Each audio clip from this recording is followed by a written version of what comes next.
আপনি জানেন তথ্য শক্তি, রাজনীতি, অর্থনীতি, সংস্কৃতি বিশ্বজুড়ে প্রতিনিয়ত ঘটে চলেছে নানা ঘটনা। তাই প্রতি মুহূর্তের বর্ণনায় চলমান গুরুত্বপূর্ণ ঘটনা বিশ্লেষণ আর সবশেষ তথ্য নিয়ে বিশ্বদৃষ্টি খুলে দিতে আপনার সাথে ডিবিসি ওয়ার্ল্ডের পর্দায় আছি আমি সালিহা পারভিন সাথী। শুরুতে জেনে নিব প্রধান শিরোনাম।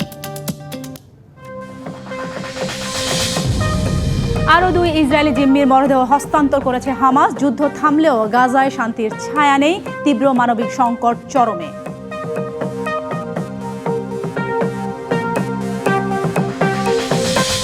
ভেনেজুয়েলায় গোপন অভিযান পরিচালনার জন্য সিআইএকে অনুমোদন দেওয়ার কথা স্বীকার করেছেন মার্কিন প্রেসিডেন্ট ডোনাল্ড ট্রাম্প।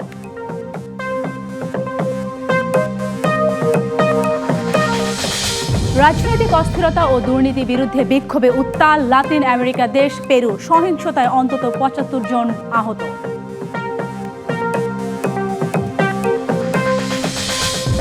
দেখছিলেন সংবাদ শিরোনাম, এবারে জানাবো খবরের বিস্তারিত। যুদ্ধ থামলেও গাজার মানুষের জীবনে ফেরেনি কোনো শান্তি। তীব্র মানবিক সংকটের চিহ্ন সবখানে। বাস্তুচ্যুত মানুষ দিন কাটাচ্ছে খোলা আকাশের নিচে। শীত আসার আগে খাদ্য, পানি আর আশ্রয়ের তীব্র সংকট দেখা দিয়েছে। ধ্বংসস্তূপে ভরা রাস্তায় হাঁটছেন বাস্তুচ্যুত ফিলিস্তিনিরা। কারো ভরসা গাদার গাড়ি, কেউ বা বাচ্চা ও সামান্য জিনিসপত্র নিয়ে হাঁটছেন গাজা সিটির পথে। মাসের পর মাস ধরে চলা ইসরায়েলি হামলায় নিশ্চিহ্ন হয়েছে বহু জনপদ। যুদ্ধ থামলেও ধ্বংসের চিহ্ন এখনো সর্বত্র। বাস্তুচ্যুত হয়েছেন ২০ লাখেরও বেশি মানুষ। মাথার উপর ছাদ নেই, নেই কোনো নিরাপত্তা। কাজ নেই, খাবার নেই, পানি নেই, আশ্রয়ও নেই।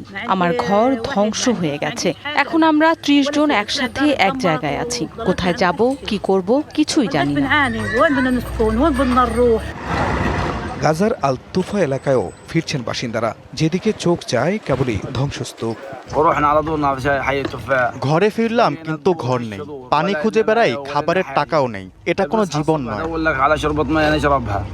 সবচেয়ে ভয়াবহ পরিস্থিতি তৈরি হয়েছে খাদ্য ও স্বাস্থ্য খাতে। জাতিসংঘের তথ্য মতে গাজার অধিকাংশ মানুষ চরম খাদ্য নিরাপত্তাহীনতায় ভুগছে। ধ্বংস হয়ে যাওয়া হাসপাতালগুলোতে অভাব পর্যাপ্ত ওষুধ ও চিকিৎসা সামগ্রীর। এদিকে গাজায় যুদ্ধবিরতি নিয়ে কড়া বার্তা দিয়েছেন ডোনাল্ড ট্রাম্প। সিএনএনকে দেয়া সাক্ষাৎকারে তিনি বলেন, হামাস চুক্তি ভঙ্গ করলে ইসরায়েলি সেনারা আবারও যুদ্ধ শুরু করতে পারে। খান মোহাম্মদ মুকুল, ডিবিসি নিউজ ডেস্ক। যুদ্ধবিরতি চুক্তি কার্যকরের পর গাজা উপত্যকার বিভিন্ন এলাকা থেকে ধ্বংসস্তূপ সরানোর কাজ শুরু হয়েছে। নতুন জীবনের জন্য তৈরি করা হচ্ছে পথ। গাজা পুনর্গঠনে স্থানীয় পৌরসভার পাশাপাশি যোগ দিয়েছে বিশ্বের বিভিন্ন দেশ। জাতিসংঘের স্যাটেলাইট সেন্টার ইউনোস্যাট জানিয়েছে, শুধু গাজা শহরে প্রায় ৮৩% ভবন ক্ষতিগ্রস্ত হয়েছে, যা ১৩টি পিরামিডের সমান ধ্বংসাবশেষ, যা পরিষ্কার করতে লেগে যেতে পারে কয়েক দশক। বুলডোজার দিয়ে সরানো হচ্ছে ধ্বংসস্তূপ। নতুন জীবনের জন্য তৈরি করা হচ্ছে পথ। যুদ্ধবিরতি চুক্তি কার্যকর হওয়ার পর গাজা শহরের বিভিন্ন এলাকা থেকে ধ্বংসস্তূপ সরানোর কাজ শুরু হয়েছে। ১৪ অক্টোবর মঙ্গলবার এই উদ্যোগ শুরু করে স্থানীয় পৌরসভা। রাস্তায় নামা কয়েকটি বুলডোজারে কাতারের পতাকা দেখা গেছে, যা থেকে বোঝা যায় আন্তর্জাতিক সাহায্য এতে যুক্ত হয়েছে। এই ধ্বংসের মাত্রা এতটাই বেশি যে জাতিসংঘ উন্নয়ন কর্মসূচির একজন কর্মকর্তা জ্যাকো সিলিয়ার্স বলেছেন, এই ২ বছরের যুদ্ধে প্রায় ৫,৫০,০০,০০০ টন ধ্বংসাবশেষ তৈরি হয়েছে, যা মিশরের গিজার পিরামিডগুলোর মোট পরিমাণের ১৩ গুণ। এত বিশাল পরিমাণ ধ্বংসাবশেষ সরাতেই অনেক সময় লাগবে। গাজাকে পুনর্গঠন করতে প্রায় ৭,০০০ কোটি মার্কিন ডলার প্রয়োজন হতে পারে এবং এই কাজে কয়েক দশক লেগে যেতে পারে। ড্রোন থেকে তোলা ছবিতে দেখা যাচ্ছে গাজা শহরের একটি বিশাল অংশ পুরোপুরি ধ্বংসস্তূপে পরিণত হয়েছে। জাতিসংঘের স্যাটেলাইট সেন্টার জানিয়েছে, শুধু গাজা শহরেই প্রায় ৮৩% ভবন ক্ষতিগ্রস্ত হয়েছে। গাজা সিটি পৌরসভার প্রধান ইয়াহিয়া আল সাররাজ বলেছেন, রাস্তা ও পথগুলো খুলে দেওয়া জরুরি ছিল, যাতে বাস্তুচ্যুত মানুষ শহরের দক্ষিণ থেকে উত্তরে, অর্থাৎ নিজেদের বাড়ি ও আশ্রয়ের জায়গায় ফিরে যেতে পারে।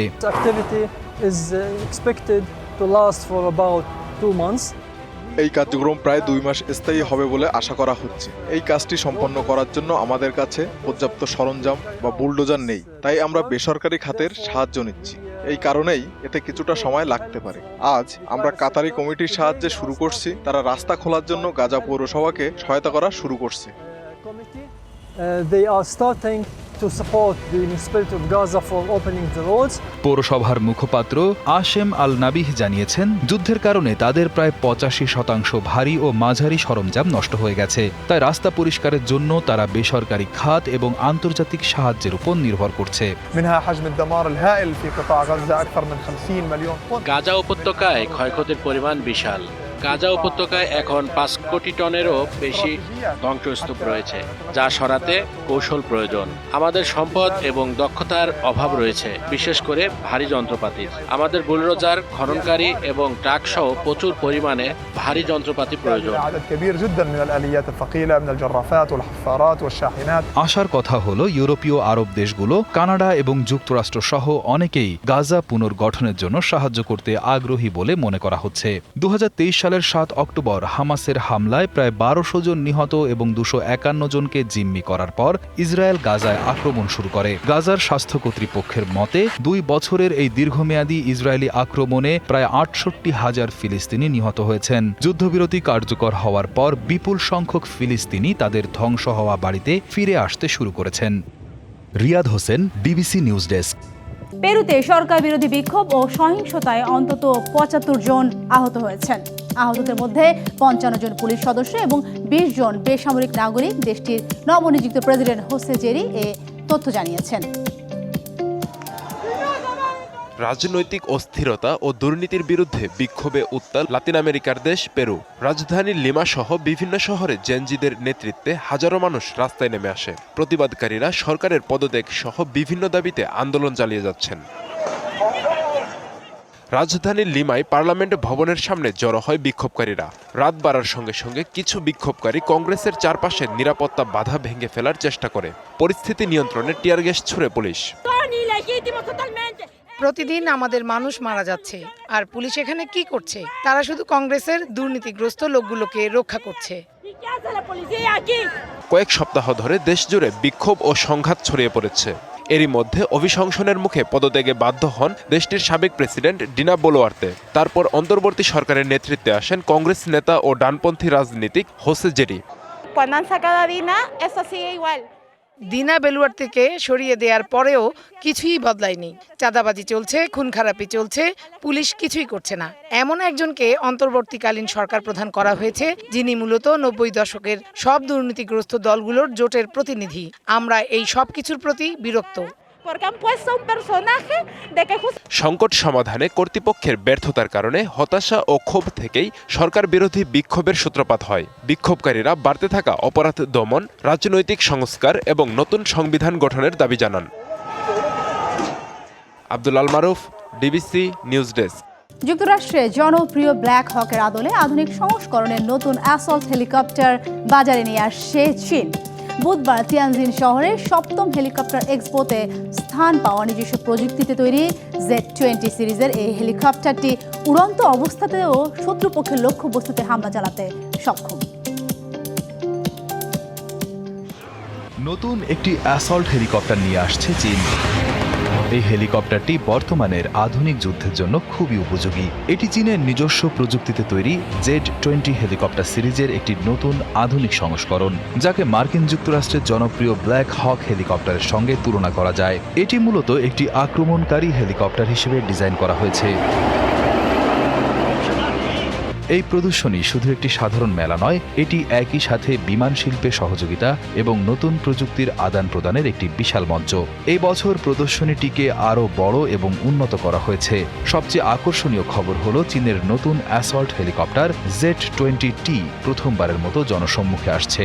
এই বছর প্রদর্শনীতে একটি নতুন অংশ যুক্ত হয়েছে, যার নাম লো অল্টিটিউড ইকোনমি বা নিম্ন উচ্চতার অর্থনীতি। লো অল্টিটিউড ইকোনমি বলতে বোঝায় কম উচ্চতায় বিমান, হেলিকপ্টার এবং ড্রোন ব্যবহার করে বিভিন্ন অর্থনৈতিক কার্যকলাপ চালানো। উদাহরণস্বরূপ বলা যায় জরুরি পরিস্থিতিতে মানুষকে উদ্ধার করা, প্রত্যন্ত অঞ্চলে জিনিসপত্র পৌঁছে দেওয়া বা এয়ার লজিস্টিক্স এবং কম উচ্চতায় যাত্রী পরিবহন করা। অনেকটা আমাদের দেশে যেমন ডেলিভারি ভ্যান বা অ্যাম্বুলেন্স চলে, ভবিষ্যতে অনেক কিছুই হয়তো ছোট হেলিকপ্টার বা ড্রোনের মাধ্যমে আকাশে চলবে। এই নতুন বিভাগটি দেখাবে কিভাবে চীন নতুন উন্নত উৎপাদন শক্তি এবং এই নিম্ন উচ্চতার অর্থনীতির মাধ্যমে প্রযুক্তিতে এগিয়ে যাচ্ছে। Riyad Hossain, BBC news desk. মানব সভ্যতার ইতিহাসে এমন কিছু রহস্য আছে যেগুলো আজও আমাদের কৌতূহল জাগিয়ে রাখে। তার মধ্যে সবচেয়ে আলোচিত নাম আটলান্টিস। হাজার হাজার বছর আগে গ্রিক দার্শনিক প্লেটো যে দ্বীপ সভ্যতার কথা লিখেছিলেন তা আজও রহস্যে ঘেরা। সত্যি কি এমন কোনো উন্নত অঙ্গরাষ্ট্র ছিল, নাকি এটি কেবলই নিছক এক দার্শনিক কল্পনা? গ্রিক দার্শনিক প্লেটো তার দুই বিখ্যাত সংলাপ টাইমাউস ও ক্রিটিয়াসে প্রথমবারের মতো আটলান্টিসের কথা বলেন। প্লেটোর লেখা অনুসারে প্রায় ৯,০০০ বছর আগে আটলান্টিস হারকিউলিসের স্তম্ভের কাছে অবস্থিত একটি উন্নত সভ্যতা ছিল, যা পরে এক ভয়াবহ দুর্যোগে সমুদ্রের নিচে তলিয়ে যায়। এই দার্শনিকের বর্ণনা মতে আটলান্টিস ছিল অত্যন্ত উন্নত এক রাজ্য, যার বর্ণনায় উঠে আসে আটলান্টিস দ্বীপটির নৈসর্গিক দৃশ্যের বর্ণনা, যেখানে পাহাড়, ঝর্ণা এবং প্রশস্ত খালে ঘেরা। আটলান্টিসবাসী যেন আক্ষরিক অর্থেই স্বর্গেই বসবাস করতেন। খনিজ সম্পদের দিক থেকেও তারা অত্যন্ত সমৃদ্ধ ছিলেন। সোনা, রূপা ও তামার মতো মূল্যবান আকরিকের প্রাচুর্যতার কথাও জানা যায় প্লেটোর বর্ণনায়। ব্যবসা বাণিজ্য ছাড়াও কৃষিতেও আটলান্টিসবাসী ছিল স্বয়ংসম্পূর্ণ। তারা নিজেদের জন্য প্রয়োজনীয় খাদ্য নিজেরাই উৎপাদন করতেন। সেই সাথে কৃষিকাজের পাশাপাশি পশুপালন এবং মাংস উৎপাদনের মাধ্যমে তারা দ্বীপের বাসিন্দাদের জন্য প্রয়োজনীয় খাদ্যের যোগান দিতেন।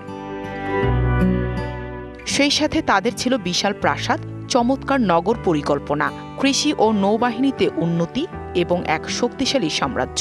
কিন্তু অহংকার ও ভোগবিলাসে তারা নিজেদের নৈতিকতা হারায় এক সময়। আর তখনই এক রাতের ভয়ঙ্কর ভূমিকম্প ও সুনামিতে পুরো দ্বীপ সাগরে তলিয়ে যায়। তবে অনেকেই বিশ্বাস করে আটলান্টিস ছিল বাস্তব। ইতিহাসবিদ, বিজ্ঞানী ও অভিযাত্রীরা এর স্থান খুঁজতে পৃথিবীর নানা প্রান্তে অনুসন্ধান চালিয়েছেন। কেউ বলেন এটি মধ্য আটলান্টিক মহাসাগরে, কেউ মনে করেন গ্রিসের অন্যতম দ্বীপ সান্তোরিনি বা আজোরেস দ্বীপপুঞ্জে। আধুনিক প্রযুক্তির সাহায্যে সমুদ্রের তলে অদ্ভুত কাঠামো বা নগরীর মতো নিদর্শনও পাওয়া গেছে, তবে সেগুলোর কোনো প্রমাণ মেলেনি এখনও। যদিও বিজ্ঞানীরা প্লেটোর বর্ণনাকে ঐতিহাসিকভাবে প্রমাণ করতে পারেননি, তবুও তারা স্বীকার করেন তার এই গল্প প্রাচীন সভ্যতা, ভূমিকম্প, সুনামি ও সমুদ্রতল পরিবর্তনের বাস্তব ঘটনায় অনুপ্রেরণায় রচিত হতে পারে। আজও আটলান্টিস মানব মনের কল্পনা, কৌতূহল ও অনুসন্ধানের প্রতীক। এদিকে আটলান্টিস গল্প মনে করিয়ে দেয়, মানবজাতি যতই উন্নত হোক, প্রকৃতির সামনে আমরা এখনও ক্ষুদ্র এবং সামান্য। সভ্যতার গর্ব ও লোভ যখন সীমা ছাড়িয়ে যায়, তখন প্রকৃতি তার জবাব দেয় নিজের নিয়মে। এ কারণেই হয়তো আটলান্টিস আজও শুধু এক কিংবদন্তি নয়, বরং এক শাশ্বত সতর্কবার্তাও বটে। DBC news desk.